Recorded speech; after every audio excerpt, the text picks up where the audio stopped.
Hello সবাইকে। দিনটা ছিল ভাইফোঁটার দিন। আমি শাড়ি পরে রেডি হয়ে সকাল সকাল চলে এসেছি ঠাকুর ঘরে সব কিছু জোগাড় করার জন্য।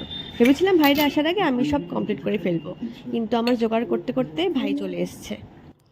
এসে ক্যামেরার সামনে হ্যালো গাইস করছিল। তারপরে এই করতে করতে আমার জোগাড়ও প্রায় কমপ্লিট হয়ে যায়।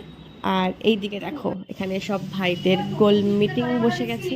সে হাই হাই কর, হাই কর সবাই। আর এখানে ভাই বসে পড়ছে ভাইফোঁটা নেওয়ার জন্য। এটা হলো আমার বড় কাকার বড় ছেলে। এইরকম বলিস না, এরকম শয়তান ভাই হলে এরকম বলতে পারে। যাই হোক, এখানে আমি ভাইয়ের কপালটা ভালো করে মুছে দিচ্ছিলাম চকচকা করে, যেন কপালে সব কিছু একদম পরিষ্কার ঝকঝকা হয়।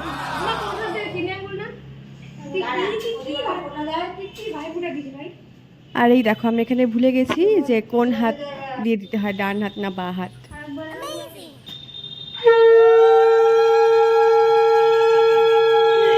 এটা হলো আমার পিসির ছোট ছেলে। আমি এবার সত্যি ভাবিনি ভাইফোঁটা দিতে পারবো সবাইকে, কারণ ভাই পূজার দিন হাসপাতাল থেকে এসছে। তো ওর অবস্থা খুবই খারাপ ছিল। ডাক্তার বলেছিল হয়তো পূজার মধ্যে ওকে ছাড়তে পারবে না, কিন্তু ওকে ছেড়ে দিচ্ছে। ঠাকুরের কাছে এটাই বলে ও যেন সুস্থ থাকে, ভালো থাকে।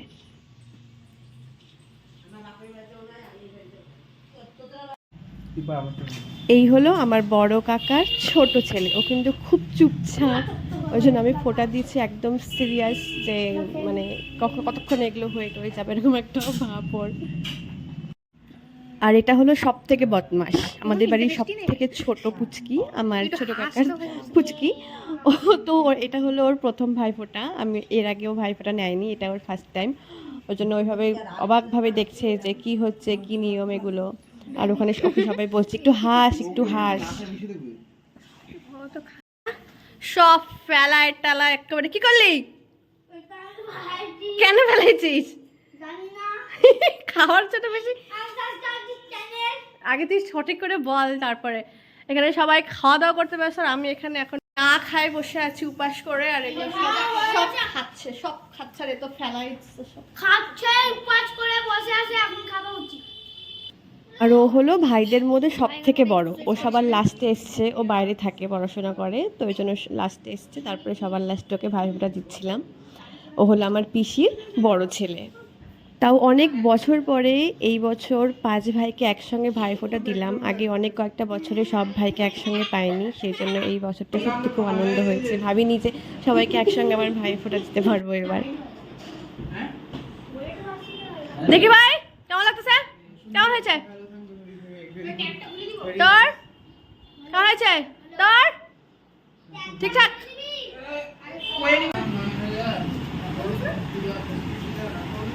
শাড়ির উপরে হুডি ভালো লাগতেছে না? ভালো, সবাই সুন্দর হয়েছে। আমাদের ম্যাডাম আজকের দিনে কাজ করতেছে, শসা কাটতেছে, খুব ভালো হবে। কেমন লাগতেছে দিদি?